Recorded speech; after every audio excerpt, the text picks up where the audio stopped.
Reformasi. Memasuki bulan Mei tahun 1997, Indonesia semakin memanas. Pemilu yang tinggal beberapa minggu lagi menjadi sumber ketegangan yang meluas ke berbagai lapisan masyarakat. Jalanan penuhi poster partai, spanduk, arak-arakan rapat akbar jalanan di beberapa kota seakan jadi lautan massa penuh sorak-sorai sekaligus ketegangan. Di balik gembira itu ada kabar gelap yang membuat hati terasa berat. Di Kalimantan, peristiwa Jumat Kelabu dan kasus Mega Bintang menjadi penjelas betapa situasi bisa meledak kapan saja. Di tengah ketegangan itu, aku tetap menjalani tugas pribadiku. Aku mulai mengerjakan tugas akhir. Selain itu, aku tetap menerima pekerjaan freelance untuk beberapa perusahaan yang membutuhkan desain. Meski kesibukan itu menyita waktuku, aku masih datang ke rumah Cika. Situasi politik yang tidak kondusif membuatku memilih untuk tidak mengajak Cika pergi malam-malam seperti dulu. Pertemuan kami hanya duduk di ruang tamu, main catur, main gaplek, mengisi TTS, dan menjadi bajingan ketika semua sudah tidur. Semua momen itu memberikan sedikit ketenangan di tengah dunia yang semakin tegang dan tidak pasti.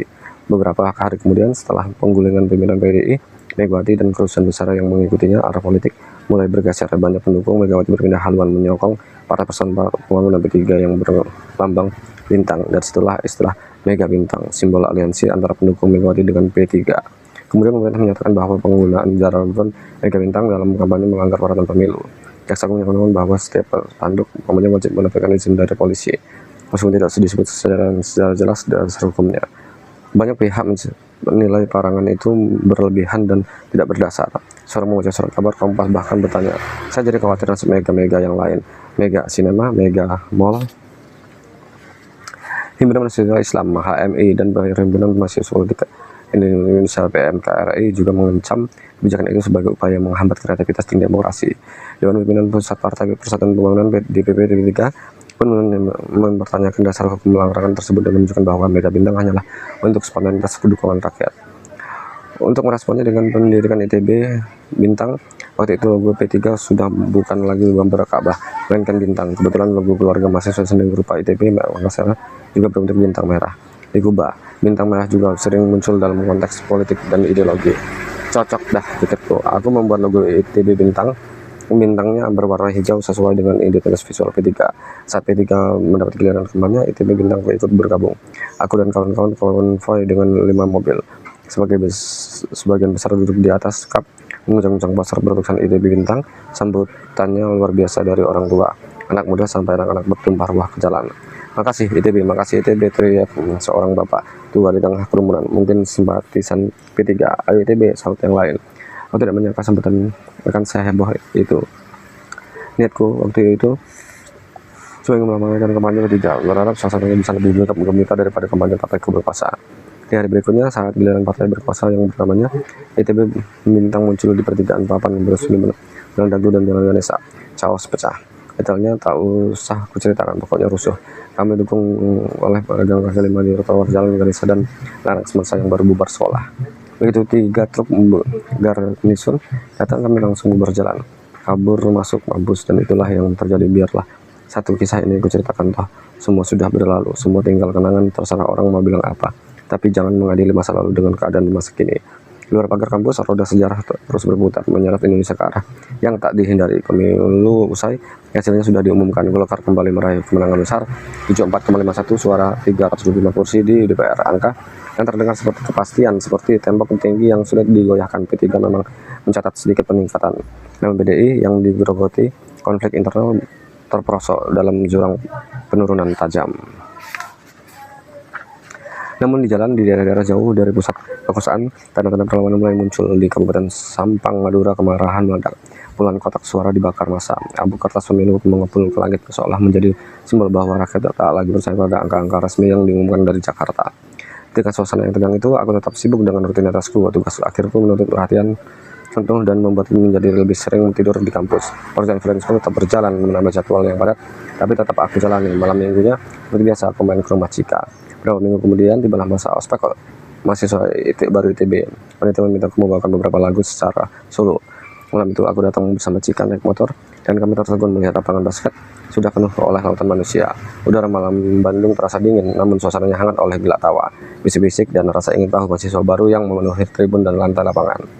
Aku dan Cika duduk di tribun bersama para senior lain, menyaksikan beberapa orang bergantian tampil menyampaikan orasi. Hingga akhirnya namaku dipanggil. Aku bangkit, melangkah meninggalkan Cika yang tetap duduk di tribun. Saat itu, Cika benar-benar tidak menyadari bahwa apa yang sedang berlangsung malam itu sesungguhnya adalah acara ilegal. Pihak rektorat sejak lama sudah melarang segala bentuk orasi atau kegiatan ospek yang berpotensi membakar suasana. Situasi politik sedang panas dan siapapun yang nekat melanggarnya bisa terancam sanksi, skorsing, bahkan DO, selalu menggantung seperti bayang gelap di atas kepala mahasiswa yang dianggap terlalu keras bersuara. Tapi para senior tak peduli. Bagi mereka, malam itu bukan sekedar acara penyambutan mahasiswa baru, melainkan kesempatan untuk menyalakan api kecil di tengah kegelapan zaman. Aku duduk di kursi sederhana di tengah lapangan, menyesuaikan posisi gitar di pangkuan. Begitu senat ku petik, suara nyaring memantul ke dinding. Gedung-gedung di sekitar hening merambat, mahasiswa baru boleh dan aku mulai menyanyikan lagu-lagu karanganku sendiri. Berapa bait membuat mereka terdiam serius, menyimak setiap kata seolah mencari tangga yang menyembunyi di balik melodi. Tapi ada pula bagian yang kubuat lebih ringan, dedek satir dan menyenggol kehidupan mahasiswa sehari-hari. Tawa pun pecah di beberapa sudut. Disambung tepuk tangan riuh, lalu sorokan kecil yang membuat suasana cair. Sesekali aku melihat ke tribun sebelah kiri, di sana Cika duduk menatapku dengan wajah penuh perhatian. 3 lagu selesai, suara gitar meredam, meninggalkan gema yang bergetar di udara. Mahasiswa baru yang huni lapangan basket langsung bertepuk tangan riuh. Sebagian lain tertawa kecil mengingat lirik-lirik itu yang sempat mereka anggap lucu. Sambil memegang gitar di satu tangan, aku berdiri lalu berkata terlantang, "Kalian harus bangga menjadi mahasiswa ITB. Kalian adalah bagian dari barisan panjang yang menentukan kemana bangsa ini melangkah. Jangan pernah merasa kecil, jangan pernah merasa sendiri, karena setiap teriakan, setiap langkah, setiap suara kalian akan bergema lebih keras daripada yang kalian kira." Suasana langsung riuh. Aku angkat tangan, mengapalkan tinju, lalu meneriakkan yel-yel kebanggaan ITB. TB, TB, TB. Teriakan mahasiswa baru meledak serentak memenuhi lapangan basket. Sorai bergema sampai gedung-gedung sekitar. Dan tempat ketika si euforia itu mencapai puncaknya, aku lepas kaca-kaca di baliknya kaos hitam yang aku pakai jelas terlihat huruf-huruf besar berwarna putih bertuliskan Unpad. Melihat tulisan di kaos itu, sisi lapangan langsung bergemuruh. Mahasiswa baru meledak dalam tawa. Sebagian bersorak, sementara para senior berteriak dengan nada canda, "Hidup Unpad!" Ada juga yang berteriak, "Mata-mata Unpad!" Suasana jadi semakin riuh. Di tribun, Cika tampak terkejut. Tubuhnya spontan condong ke depan, seakan ingin memastikan apa yang baru saja terlihat. Dari jarak itu, meski wajahnya semar tertutup cahaya malam, aku bisa merasakan kejutannya, seolah tak percaya dengan apa yang sedang terjadi. Di perjalanan pulang, Bandung malam itu terasa sunyi, jalan-jalan lengang, hanya sesekali terdengar kendaraan melintas. Meski kota terlihat tenang, situasi politik sedang panas dan ketegangan masih terasa di udara. Di tengah keheningan itu, Cika tertawa. "Makasih sudah promosiin Unpad," katanya. Di salah tawanya menepuk bahuku sambil tersenyum.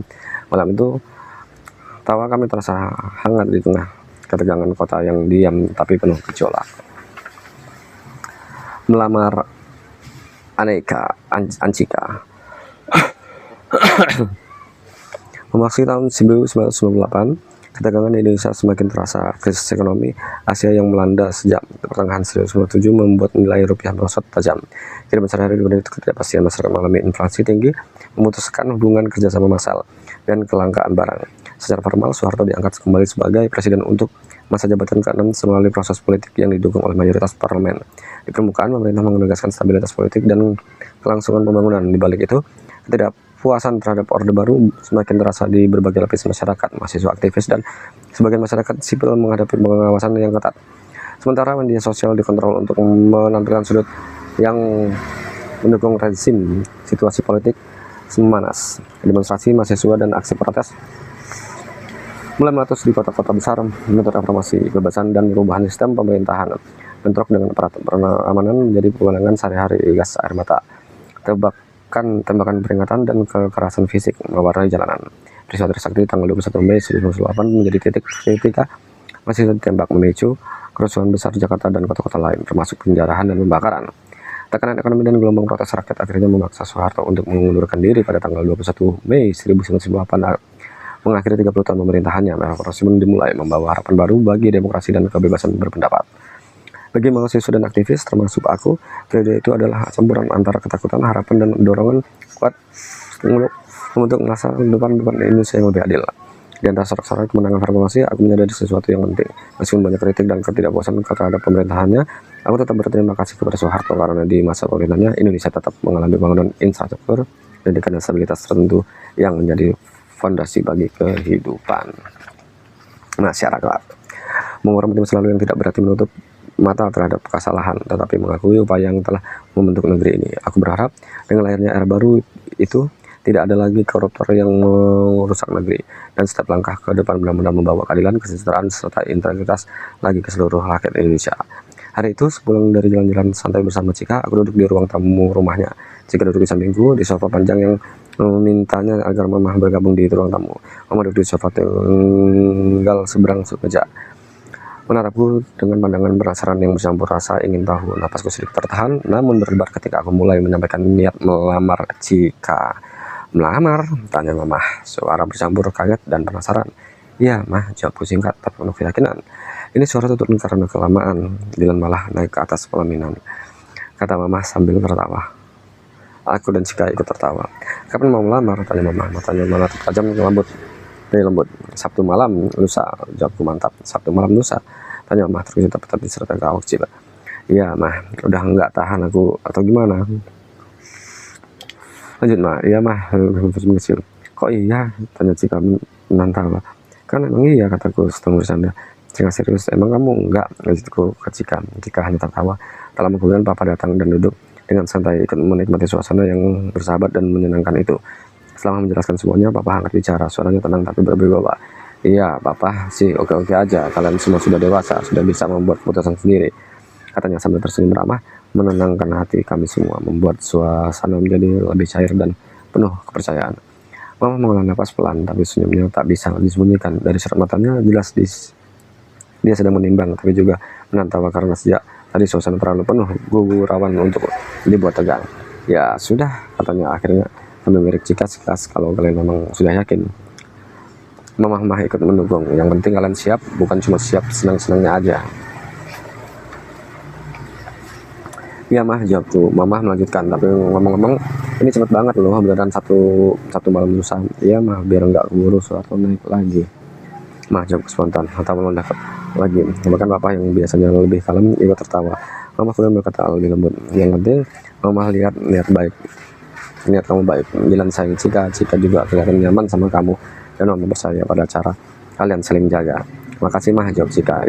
Jadi udah ya, kata Mama sambil tersenyum puas. Dulu sama Mama siap, mau dilamar, mau disidak, mau dicandain, semuanya Mama siap. Papa mengaku mantap. Ya, kita terima rencananya, jalani baik-baik. Malamnya sekitar pukul 8 setelah berpamitan dengan Cika keluarganya, aku keluar dari rumah mereka sambil membawa perasaan yang ringan. Udara malam cukup sejuk dan langkahku menatap menuju motor. Sebelum berangkat, aku mengajak Anwar untuk ikut. Dia langsung setuju dan kami pun melaju bersama menuju rumah Abah seperti yang sudah aku rencanakan. Sesampainya di sana, aku masuk dan langsung duduk di ruang tamu bersama Abah dan Emak. Abah duduk di kursi kayunya dengan kursi miring sedikit ke kanan. Sementara Emak berada di sebelahnya, Anwar bersandar santai di dekat lemari, siap kapan saja melontarkan komentar. Tanpa banyak basa-basi, aku mulai menceritakan rencanaku melamar Cika.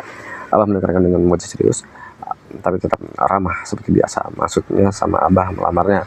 Tahunnya Abah akhirnya. Nada suara terdengar tegas, tapi amatannya memperlihatkan kebingungan kecil yang wajar karena biar bagaimanapun juga Cika adalah cucunya. Anwar langsung tertawa kecil. Kenapa bukan sama si Bunda? Godanya. Sama Abah dulu aja, jawabku sambil tersenyum. Abah tertawa pelan sambil menggeleng. Jelas merasa aneh, tetap menikmati momen itu. Ini aneh benar mau melamar cucu Abah, diwakilinya sama Abah, kakeknya sendiri, katanya. Kami semua tertawa. Kakekku sudah meninggal semua, jelasku. Santai, lagian kalau sama si Bunda nanti banyak acara seremonialnya. Mama tetap penasaran, tapi nanti kalau Bunda tahu gimana? Dibilang ngelangkahin.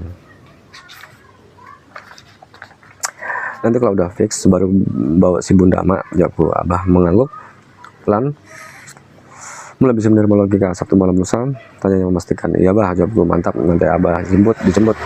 Ya udah kalau gitu, kata Abah akhirnya. Tapi jangan bilang ke si Mama, nanti Abah yang mau melamar, kataku. Kamu juga, War, lanjutku menatap si Anwar. Siap, jawab Anwar. Abah juga siap, sahut Abah sambil tersenyum. Suasana malam itu terasa akrab dan penuh dukungan.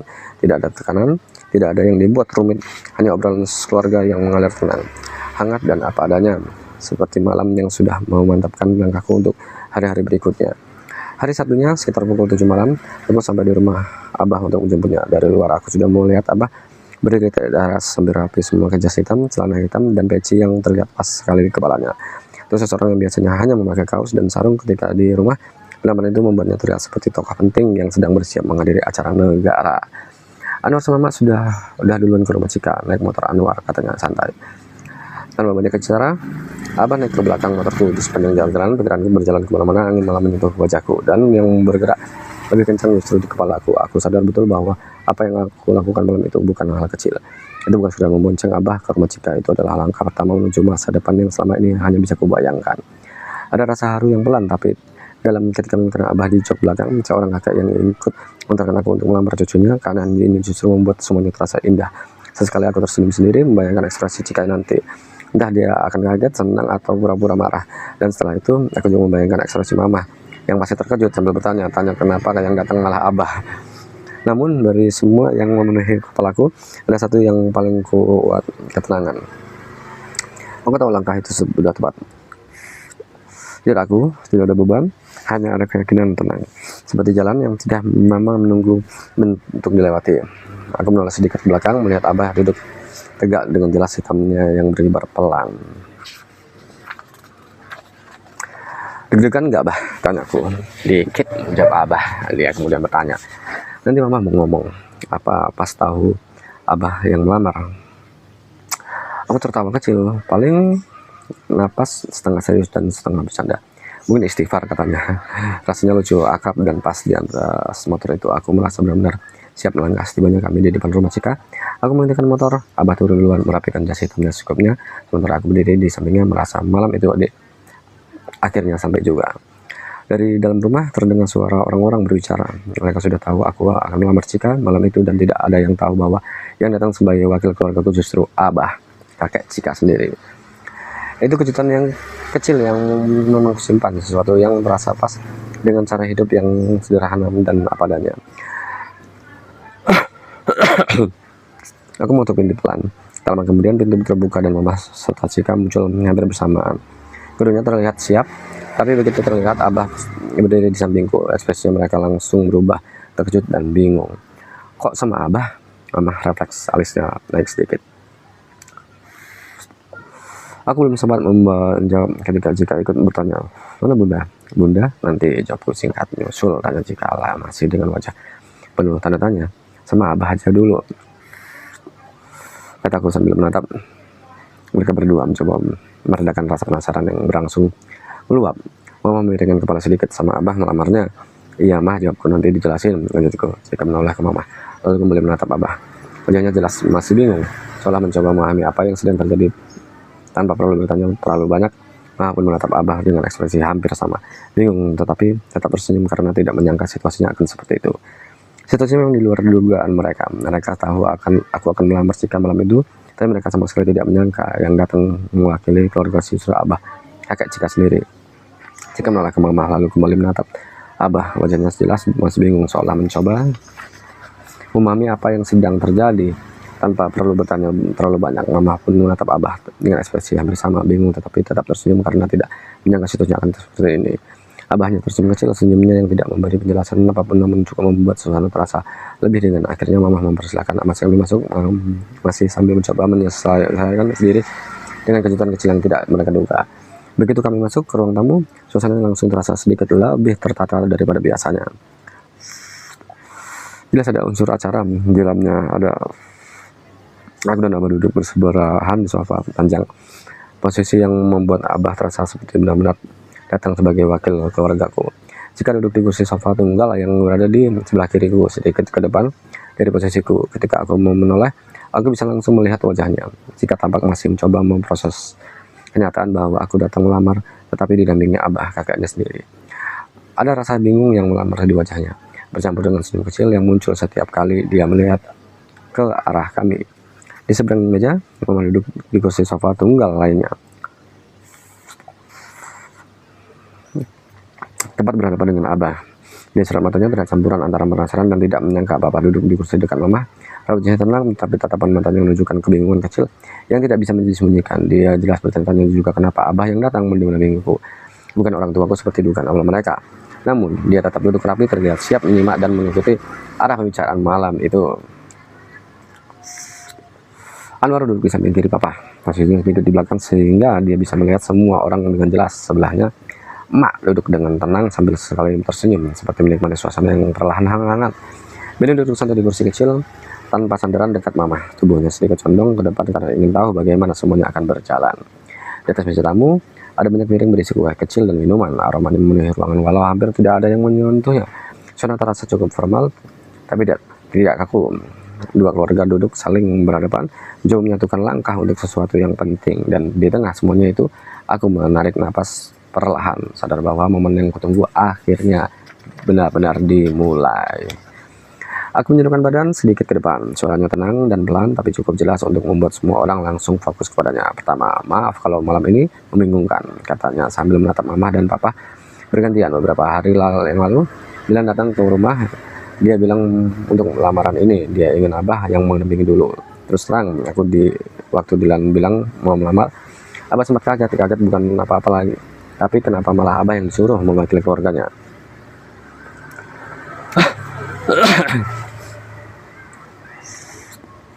Beberapa orang langsung menahan tawa. Aku juga ikut tersenyum. Abah melanjutkan, katanya sebelum membawa keluarga sendiri. Dilan mau yang pertama datang itu dari keluarga Cika dulu, intern dulu. Apa kamu bilang? Abah menoleh ke arahku. Intern dulu, baru ekstern, Bah, jawabku. Ya, itu kata Abah. Ruangan langsung hangat oleh tawa kecil dari semua orang. Cika menatapku lama, dengan ekspresi masih bingung tapi tamat tersentuh, seolah masih mencoba memahami caraku mengambil langkah itu. Abah meneruskan, Dilan bilang kalau nanti semuanya sudah jelas dan disepakati, baru dia akan datang sama ibunya. Ini langkah awal dulu. Mah mulai terlihat lebih mengerti kebingungan di wajahnya yang dia tadi muncul perlahan bilang. Papa mengangguk kecil, seperti baru saja paham alur yang tadi terasa janggal. Abah menghela nafas lalu berkata lagi, tapi ya sudahlah, kalau maksudnya baik, Abah jalannya aja. Ya mungkin jalannya harus seperti ini, jadi sekarang Abah wakili dulu. Oke, kalau gitu, kata Mama sambil tersenyum, sedikit geli, sedikit keharu. Abah menarik nafas pelan, lalu juga dan ada bahwa pembicaraan akan masuk ke inti. Sekarang Abah mau sampaikan maksudnya, katanya suara tetap lembut tapi jelas. Dilan datang ke Abah bukan cuma untuk minta ditemani, dia datang untuk bilang bahwa Dilan mau serius sama Teteh. Teteh yang dimaksud adalah Abah adalah Cika, sebutan Teteh dalam bahasa Sunda yang dipakai sebagai penghormatan kepada perempuan. Cika menatap Abah dengan penuh perhatian, matanya sedikit membesar mendengar kalimat itu, tapi tetap tenang. Mama melirik ke arahnya lalu kembali fokus pada Abah.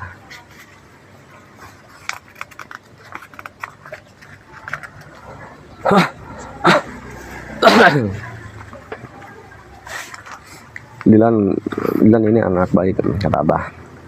Abah lihat sendiri bagaimana sikapnya, bagaimana Dilan memperlakukan Cika, dan bagaimana dia menghargai keluarga Cika. Teteh juga anak baik, Abah tahu dari dulu.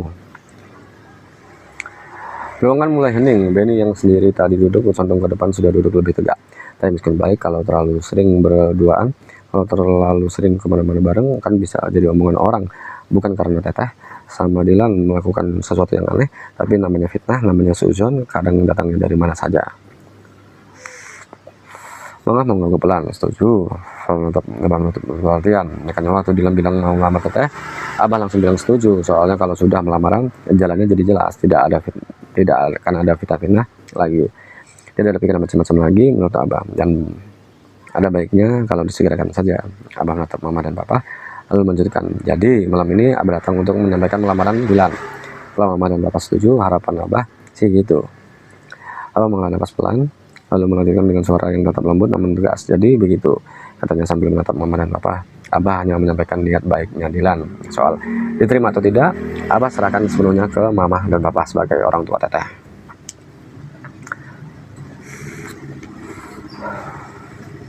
Abah menghela nafas lagi, lalu menutup pembicaraan dengan kalimat yang sederhana namun jelas. Ya, itu saja dari Abah, niatnya sudah Abah sampaikan, selebihnya Abah serahkan sepenuhnya kepada Mama dan Papa. Kemudian Abah bersandar sedikit, menandakan bahwa sebagian sudah selesai. Semua orang otomatis melihat ke Mama. Mama menarik napas pelan, lalu tersenyum. Ya, pertama-tama Mama bilang makasih, khususnya ke Abah, ayahku tercinta, yang sudah bersedia mewakili niat Dilan melamar Cika. Katanya senyumnya melebar, matanya menatap Abah penuh kehangatan. Beberapa orang tertawa. Mama kemudian menambahkan, aneh sih, ini kayaknya pertama deh di dunia ada orang melamar diwakili oleh kakeknya yang mau dilamar. Benar-benar cowboy. Semua tertawa, aku ikut tertawa. Bila anak Abah, kata Abah sambil mengantuk pundakku sebentar. Tawa kembali pecah. Iya, Mama tahu, Dilan udah kayak anak Abah, jawab Mama sambil tersenyum bangga. Jadi diterima, katanya Abah. Kali itu dengan nada polos yang membuat semua orang kembali tersenyum. Sabar Bah, kata Mama sambil merapatkan kedua tangan di depan dada.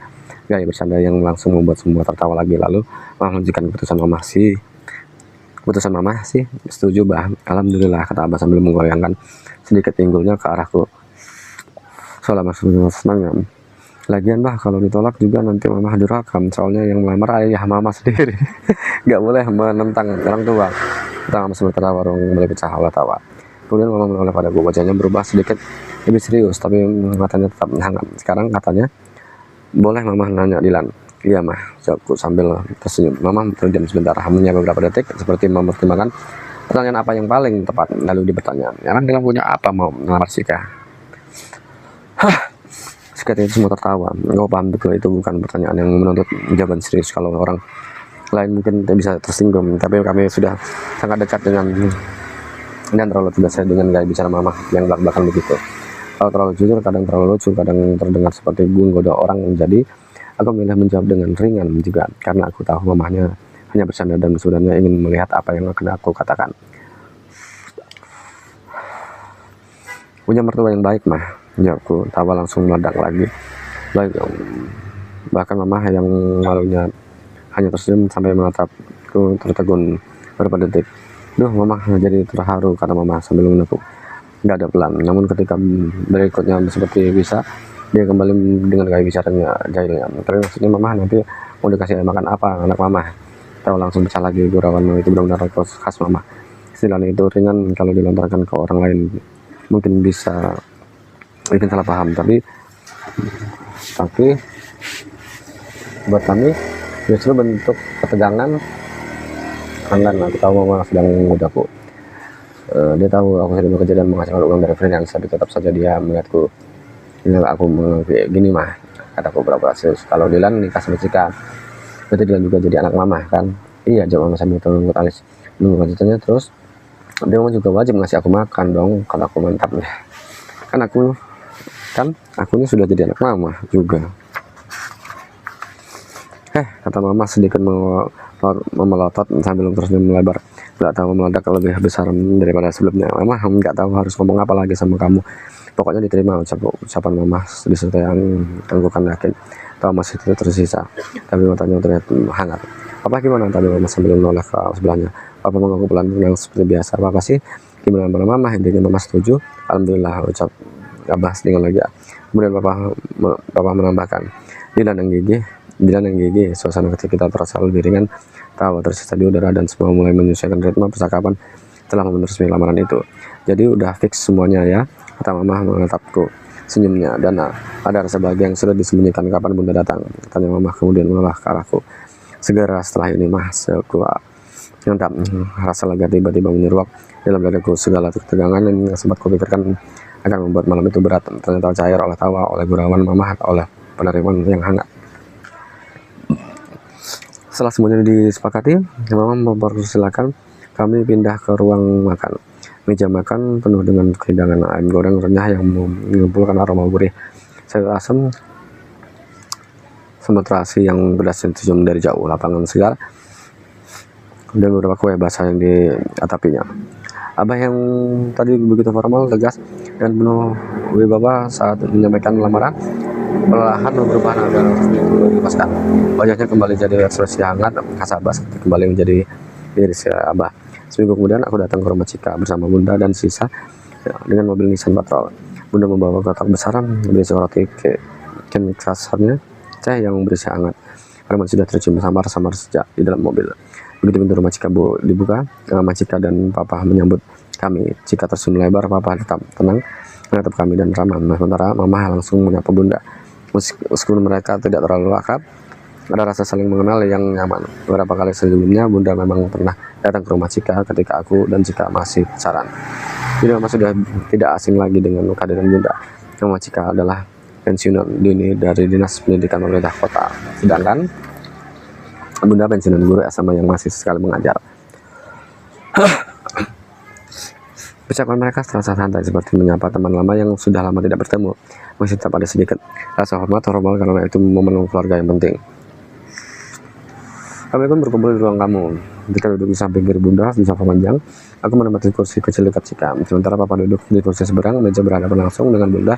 Mama menempati kursi tunggal di sisi kanan. Agak dekat Bunda, suasananya santai, tapi tetap terasa penting seperti dua keluarga yang mulai berlabur dan momen akrab tapi juga bermakna. Obrolan mengalir ringan sambil menikmati roti ken hangat. Semua membahas dengan tawa kecil tenang lamaran yang dilakukan oleh abang untuk memilih aku.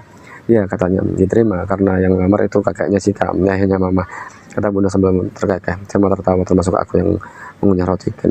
Padahal saat Mama di sela tawa setelah meneguk teh hangatnya, sama siapapun diterima, ya mungkin akal-akalan dia saja, timpal Bunda. Hamba tersenyum nakal biar lain rasanya. Menggemal di ruang membuat suasana jadi lebih cair.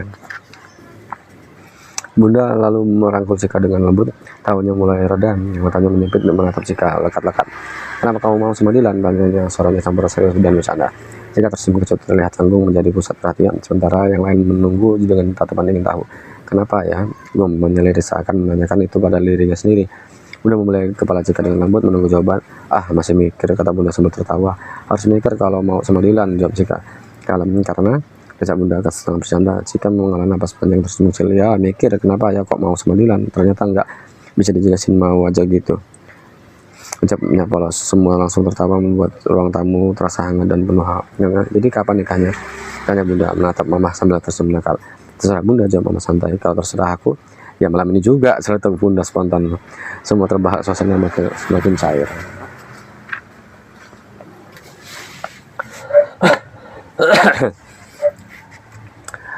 Cari tanggal bagus Bunda, kata Mama meninggal setengah serius setengah bercanda. Semua terasa bagus. Semua tanggal bagus, serasa Bunda wajah serius tapi jelas bercanda, membuat semua kembali tertawa. Dia mencondong tubuh sedikit, menepuk ujung hidung Cika dengan jarinya sambil tersenyum.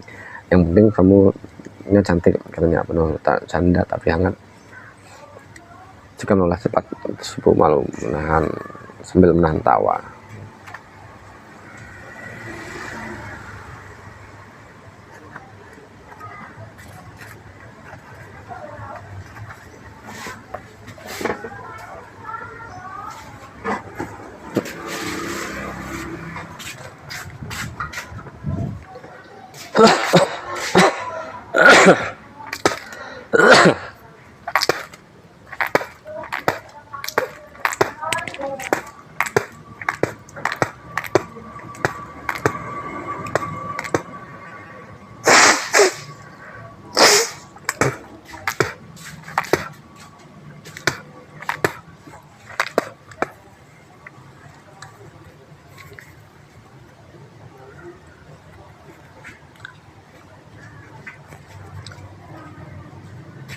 Mas.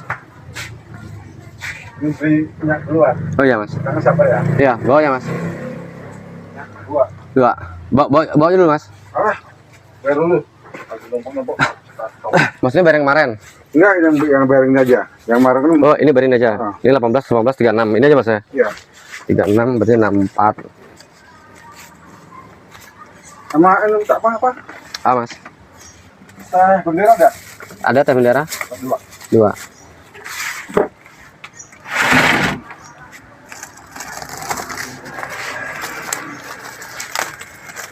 Empat sama ini 6.000.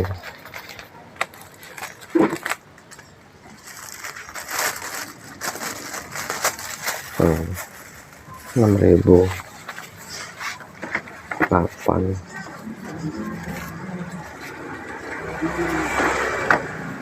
Jadi susunya 58 Mas. Yang kemarin biarin dulu ya. Oke siap Mas. Plastik ya Mas. Minyaknya plastik. Pegang aja. Siap. Oke Mas.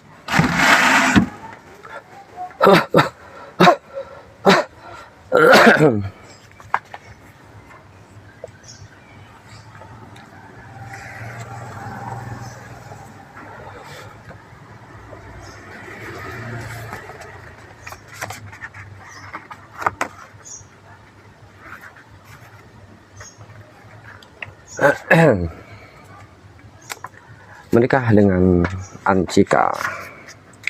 Akhirnya aku dan Ancika memutuskan untuk menikah di tengah krisis ekonomi yang masih terasa di mana-mana. Rencana pernikahan kami sederhana, bukan hanya karena aku tidak suka berlebihan, tapi juga karena mempertimbangkan situasi ekonomi saat itu.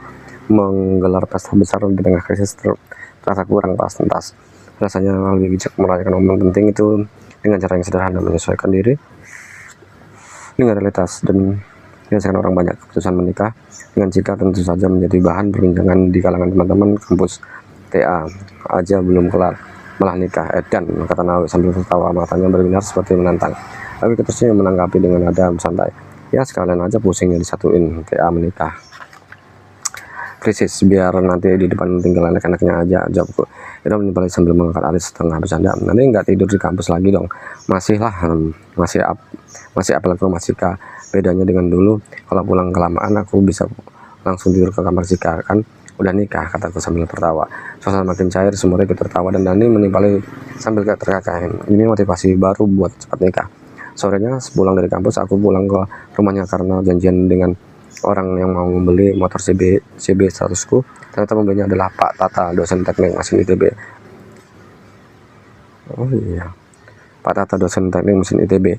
Teknik mesin, tanyaku. Iya, jawabnya. Saya FSRD Pak, udah lulus lagi TA Pak. Setelah 8 tahun akhirnya TA juga. Udah dulu di zamanku aku bisa menjalani kuliah hingga 14 tahun. Jadi udah 8 tahun untuk TA itu sebenarnya bisa biasa saja.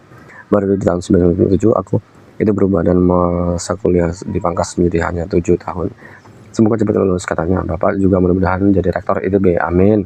Silakan dicek dulu Pak, kataku. Pak Tata mengelilingi motor, mengamati bodinya, lalu naik dan menyalakan mesin.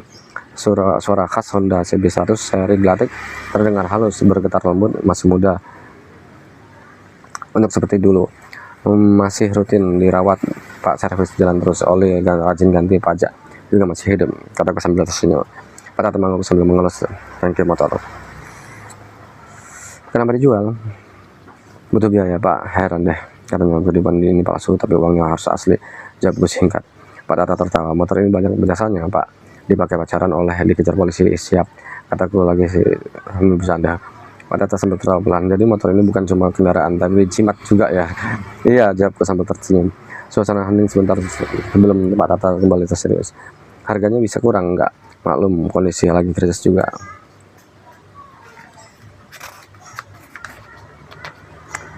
Ini udah harga miring Pak, tapi kalau serius mau ambil masih bisa kita bicarakan sedikit, jawabku. Pak Tata menimbang lalu mengangguk. Oke, setelah harganya disepakati kami berjabat tangan. Transaksi itu sederhana, tapi bagiku bukan sekedar jual beli. Asalnya seperti melepas sebagian dari perjalanan hidupku, termasuk semua kenangan yang di bawah motor itu. Pak, saat Pak Tata melaju meninggalkan rumah menggunakan motorku, aku menatapnya hingga hilang di tikungan. Lalu muncul rasa hampa yang sulit diungkapkannya. Sebenarnya berat melepas motor itu, tapi aku sadar hidup harus berjalan dan aku siap menghadapinya babak berikutnya. Kenangan langsung melayang ke masa SMA. Saat itu aku masih ikut geng motor, dan motor itu adalah kebanggaanku bersama-sama teman-teman. Kami sering konvoy di keliling kota, nongkrong hingga larut malam, bahkan beberapa kali harus lari dari polisi. Masa remaja itu penuh gejolak dan darah muda, dan cerita yang tak terlupakan. Di tengah semua itu, ada Lia bersama motor itu. Kami sering berboncengan menjelajahi jalanan kota Bandung, sampai akhirnya hubungan kami kandas dan waktu tetap terus berjalan. Setelah lulus SMA, aku diterima di ITB dan meninggalkan dunia geng motor. Hidupku mulai berubah, lebih serius, lebih terarah, meski tetap dengan segala tantangan mahasiswa.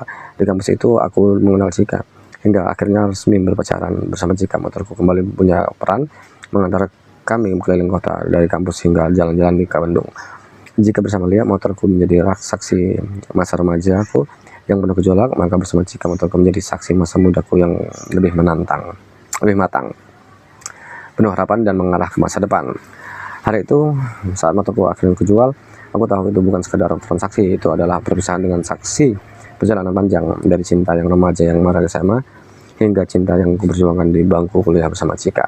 Seminggu sebelum pernikahan, aku duduk di meja studioku menyiapkan undangan. Undangan itu hanya untuk beberapa orang saja. Karena kami memutuskan untuk tidak mengundang banyak tamu, aku membuat desain sendiri dalam bentuk komik hitam putih, menggambarkan tiap panel dengan tangan. Cara itu memberikan personel dan akrab, sekaligus membuat proses menyiapkan undangan terasa lebih menyenangkan. Di panel pertama tergambar aku dan Cika berboncengan di motor. Balon kata dari Cika bertanya, mau kemana? Mau kemana?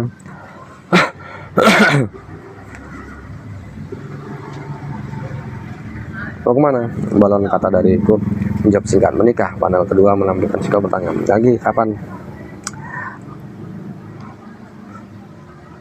Balon kataku menjawab singkat, menikah. Panel kedua menampilkan Cika bertanya, lagi kapan? Balon kataku mencantumkan tanggal pernikahan kami.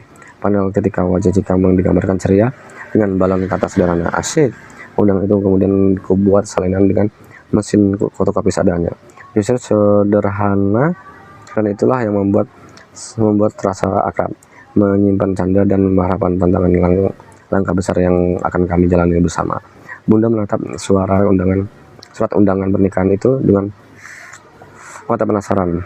Kok enggak yang resmi? Tanyanya setelah serius. Aku terus mengatakan pensil. Yang penting menikah dengan Cika, jawabku santai. Cika datang berdiri di sampingku kiri. Bunda ikut tersenyum. Yang penting akadnya, Bunda, katanya, yang tidak biasa, bukan sekedar indah dan mewah. Di samping kalian, Bunda bisa ikut menyela dengan nada bercanda. Yang penting seni. Tertawa sambil tertawa kecil. Bunda menghilang perlahan senyum lembut, terus tersungging bibirnya. Ya sudah, kalau kalian bahagia, Bunda ikut bahagia. Resmi atau tidak kartu undangan, yang penting rumah tangganya nanti kuat, katanya pelan. Amin, ucap Cika. Suaranya lembut tapi tegas, akan menegaskan harapan kami bersama bahwa yang penting bukan formalitas tapi sesuai dengan pilihan kami sendiri. Sehari sebelum pernikahan, Nunu, Nawi, dan Dani datang ke rumah untuk membantu menata ruangan Cika. Kami bekerja bersama menata ruangan tamu dengan mendekorasi ala kami sendiri. Seni dari kandang bahan-bahan sederhana, hasilnya lebih terasa seperti instalasi seni ketimbang dekorasi pernikahan. Tulisan selamat datang, mohon doa restu, dan selamat menikmati makanan. Di dekat meja hidangan tidak dibuat dengan kaligrafi indah seperti biasanya di acara pernikahan, melainkan menggunakan font biasa yang sederhana. Kesadaran itu justru memberi kesan nyeni dan personal, sesuai dengan gaya dekorasi spontan yang kami buat. Mama dan Papa membiarkan kami bekerja bebas. Mereka tahu aku lebih paham soal seni, jadi tidak ikut campur. Sikap itu membuatku terasa nyaman mengekspresikan diri, sekaligus menciptakan suasana santai dan hangat di rumah. Jika duduk di sofa tersenyum tipis sambil mengamati hampir semua dekorasi dia nikmati, kecuali satu karya Nunu, selembar kertas besar bertuliskan nambah nih yang tempel dekat meja makanan. Tanpa ragu juga mencabutnya sambil berkata, ini nggak usah. Suasana langsung pecah menjadi tawa, dan akhirnya kami semua sepakat tulisan itu dibuang. Saat hampir semua dekorasi selesai, ada satu hal yang masih kurang, janur kuning. Biasanya janurku selalu dipasang di depan rumah sebagai penanda acara pernikahan, tapi kami belum punya. Aku dan Dani memutuskan untuk berkeliling kompleks perumahan dengan sepeda motornya, berharap menemukan sisa janur dari hajatan sebelumnya. Di salah satu rumah, pandangan kami terhenti. Sebuah janur kuning masih berdiri tegak di depan pagar, jelas sisa dari acara pernikahan beberapa hari lalu. Dani langsung merambat motor, dan kami berhenti. Aku dan Dani turun, saling pandang sebentar, lalu menghampiri pemilik rumah yang sedang berdiri bersama seorang perempuan. Pak, acara nikahnya udah? Tanya Dani sopan. Udah, jawab bapak itu. Kenapa? Tanya kemudian. Janurnya boleh kami ambil, Pak? Kami mau nikahan besok, tapi belum ada janurnya. Dani melambaikan cepat, anggap gugup. Oh gitu. Bapak itu tampak berpikir sinak menatap janur yang masih berdiri kokoh. Daripada mubazir, Pak, kata Dani menekan maksudnya. Bapak tersenyum lalu mengangguk. Ya, silakan ambil saja. Makasih, Pak. Banyak, Pak, kata Dani sambil menunduk hormat. Kami pulang membawa janur kuning itu, lalu terasa lega sekaligus bangga. Sesederhana itu caranya, tapi makanannya sangat besar. Begitu sampai di rumah Cika, janur segera dipasang. Rumah sederhana itu seketika berubah menjadi rumah pengantin. Aku tertawa dalam hati, bangga punya teman seperti Dani yang selalu membantuku, bahkan untuk hal-hal kecil yang terlihat sepele. Justru hal kecil itulah yang membuat hari-hari menjelang pernikahanku terasa begitu berwarna. Besoknya, pagi hari terasa tegang. Matahari baru saja naik ketika aku dan Cika bersiap di rumahnya. Aku mengenakan pakaian putih lengkap, celana putih, dan peci hitam yang menambah kesan rapi tapi sederhana. Cika sendiri terlihat anggun dengan kebaya sederhana, tidak berlebihan, tidak dihiasi yang kilauan yang mencolok, tapi justru kesahajaan itulah yang membuatnya tampak begitu indah di mataku.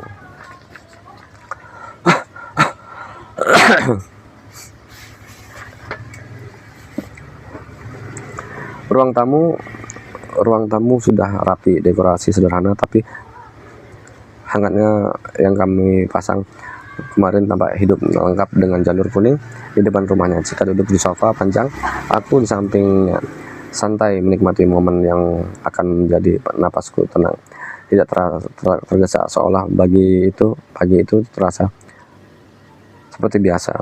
Hanya saja ada getaran berbeda di udara. Adalah hari pernikahan kami. Acara pernikahan hanya dihadiri sekitar 50 orang, keluarga dan kerabat dekat. Di antaranya ada BOP, tantenya Cika, beberapa saudaranya Cika yang lain, serta di pihak Bunda Adisa, Bang Dahar, Bang Banar, Bang Landin, Kak Aida sebesar anaknya, dan Bik Dia. Suasana hangat terasa karena sebelahnya terbatas, sehingga semua orang bisa saling mengenal dan bercakap dengan akrab. Di lantai atas, Nunu, Dani, Nawi masih terlelap di ruang tengah atas. Mereka begadang semalaman untuk menyelesaikan dekorasi, memastikan semuanya tampak rapi dan hidup. Meski lelah, bantuan mereka membuat suasana pagi itu terasa lebih lengkap, seolah setiap sudut rumahnya ikut merayakan hari kami. Mama duduk di kursi sofa sekarang menatap kami dengan hangat. Papa berada di sampingnya, terasa tenang tapi hadir penuh wibawa, siap menjadi saksi momen penting itu. Abah duduk di sampingku, menapuk pundakku, perlahan memberi dukungan sederhana. Saat penghulu memulai prosesi, ruangan tetap tenang. Ijab kabul berlangsung lancar, suara penghulu terdengar jelas dan alur terasa sederhana. Jika menatapku, senyumnya menegangkan, dan saat itu kalimat sakral itu diucapkan, semuanya terasa tepat dan natural. Aku fokus pada kata-kata yang diucapkan, merasakan momen itu sebagai titik awal yang nyata. Selain kami, keluarga dan teman hanya tersenyum, menandai sahnya sebuah janji yang selama ini kami nantikan.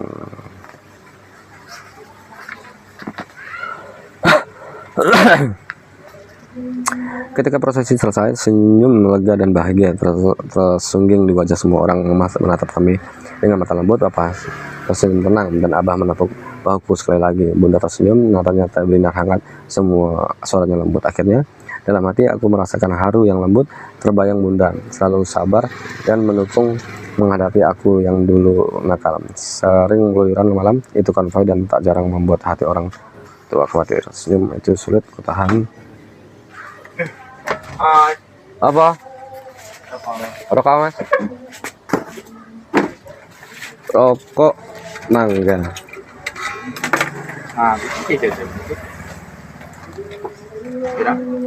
19 sama 2000, 21.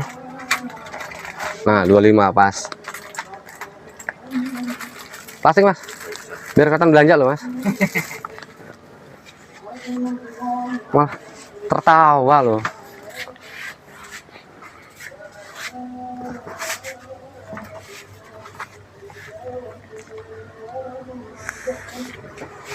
Dalam hati aku merasakan haru yang lembut. Terbayang Bunda selalu sabar dan mendukungku menghadapi aku yang dulu nakal, sering keluyuran malam itu konvoy, dan jarang membuat hati orang tua khawatir. Senyumku sulit kuatakan, kutahan membayangkan semua itu. Aku juga teringat ayahku yang telah tiada. Aku membayangkan dia tersenyum, mungkin sedikit menggelengkan kepala, tapi pasti bangga melihat aku yang sudah tenang, yang tidak lagi berurusan dengan polisi karena berantem atau ugal-ugalan di jalan, dan siap memulai babak baru sebagai suami hidup bersama Cika setelah menikah.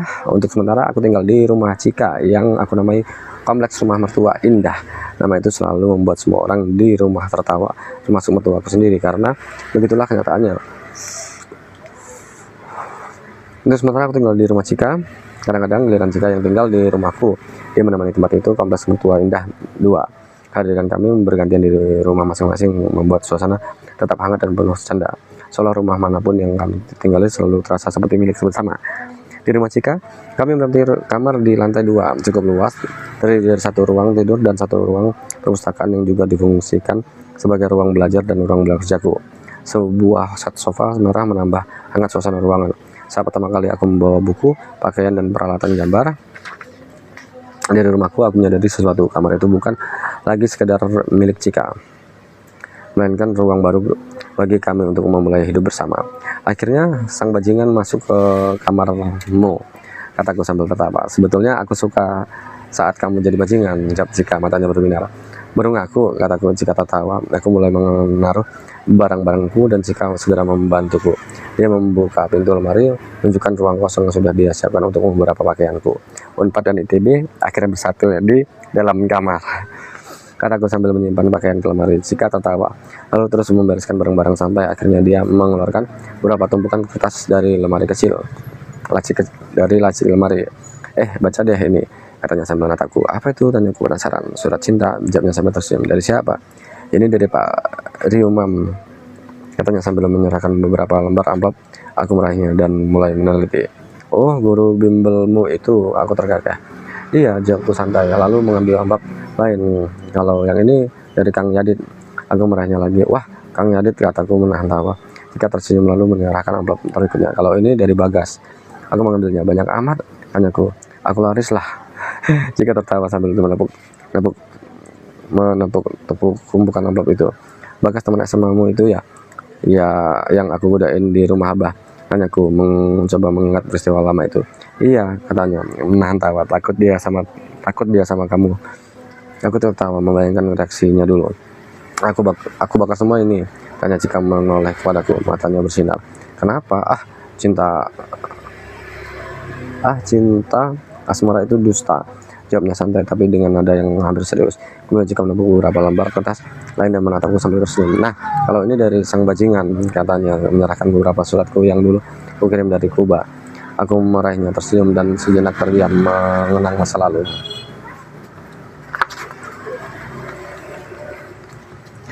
Ya, begitulah ceritaku sampai akhirnya aku menikah dengan Cika. Menikah muda, bukan sekedar karena cinta, tapi karena kami siap memulai hidup bersama.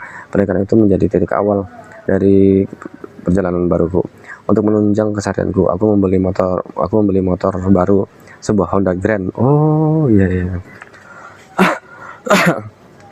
Sebuah Honda Grand yang kemudian menjadi teman setiaku dalam warawiri. Motor itu membantuku pergi ke kampus untuk menyelesaikan tugas akhir serta ke berbagai perusahaan tempat aku bekerja sebagai freelance.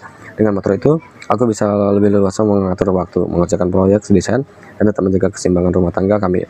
Motor itu bukan sekedar kendaraan yang menjadi simbol kemandirian dan langkah awal mendapat kehidupan baru sebagai suami muda yang bertanggung jawab. Meskipun sudah menikah dengan Cika, aku masih sekali tidur di kampus untuk menghemat waktu dan ongkos saat mengerjakan tugas akhir. Rutinitas itu membuatku lebih fokus, tapi rasa rindu pada rumah dan pada Cika selalu ada. Jika aku datang menemui Cika di rumah, rasanya seperti sedang pacaran, tapi jauh lebih nyaman.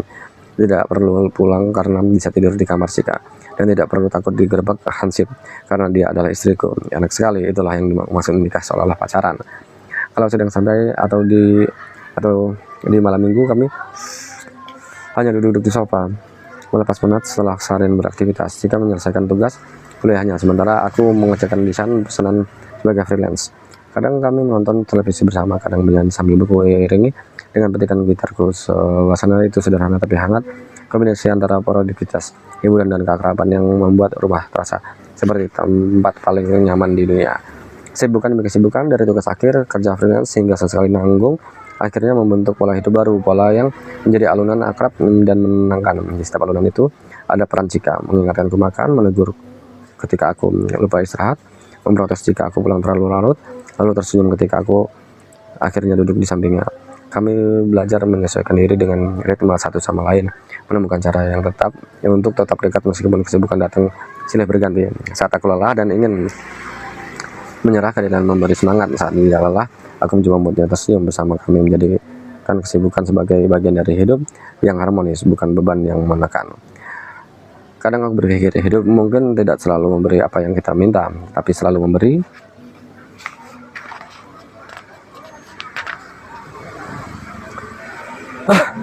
apa yang kita butuhkan. Aku menginginkan jalan yang jelas, yang datang justru perjalanan penuh tikungan. Aku menginginkan kemapanan, yang datang justru kerja keras tanpa henti. Aku menginginkan cinta yang tenang, yang datang justru Cika dengan segala kemarahannya, tawanya, kecerdasannya, dan doa-doanya yang tidak pernah putus.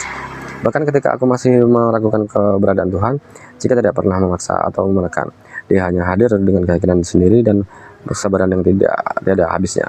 Untuk sementara sampai di sini dulu ceritaku kelak. Insya Allah aku melanjutkan dalam novel Dylan Amsterdam 2000 tentang perjalananku di Belanda, tentang langkah-langkahku menapaki kota asing, tentang yang kuhadapi dan pengalaman yang mengubah cara pandangku. Perjalanan itu bukan sekedar tentang biografi atau waktu, tapi juga tentang perjalanan batin, tentang bagaimana aku kembali meyakini keberadaan Tuhan, menemukan makna hidup, dan memahami cinta sejati melalui doa, kesabaran, dan kehadiran orang-orang yang selalu berjalan di sampingku. Kini, dengan hati yang penuh bersyukur, aku memuji Allah.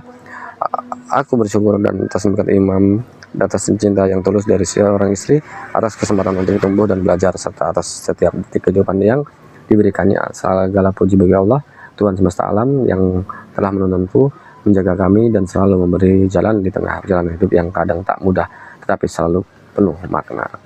Bandung, 29 Agustus 2025. Kisah ini akhirnya berakhir. Dilanjutkan dulu dengan Amsterdam. Catatan dari Ariel. Setelah ditunjuk sebagai aktor yang memerankan Dylan dalam film Dylan ETB 197, saya senang sekali karena telah diberi kepercayaan oleh penulis buku, sutradara, dan rumah produksi. Semua orang sangat-sangat membantu dan proses ini saya menyadari juga keduanya. Mengingat Dylan ini kan sangat ikonik, jadi mesti bisa di-deliver dengan bagus.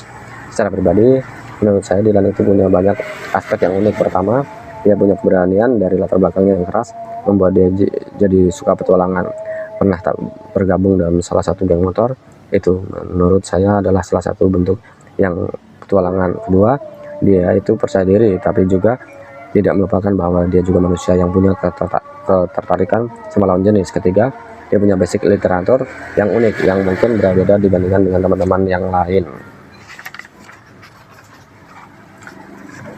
Keempat, dia juga punya prinsip yang kalau sudah dipegang tidak dapat digoyahkan oleh siapapun. Dia juga punya skala prioritas atas prinsip yang bahkan Milea sekalipun tidak bisa mengubah prinsipnya. Mudah-mudahan kalian bisa menikmati perjalanan Dylan ini. Berproses dari SMA, kuliah, hingga berkeluarga, dia juga mengalami banyak perubahan dalam setiap proses itu. Seperti layaknya setiap orang yang tumbuh dewasa dan pergulatan dalam pemikiran tentang ketuhanan sosial masyarakat dan tentang banyak hal yang akhirnya membawa Dylan menjadi lebih dewasa lagi. Ya, mudah-mudahan itu semua menjadi sesuatu yang sangat menarik untuk dibaca sama-sama membaca.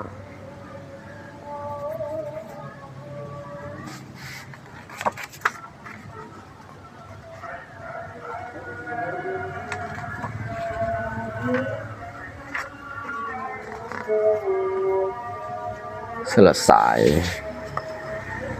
Dylan ITB 1997. Salah.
Sponsor oleh Torpedo.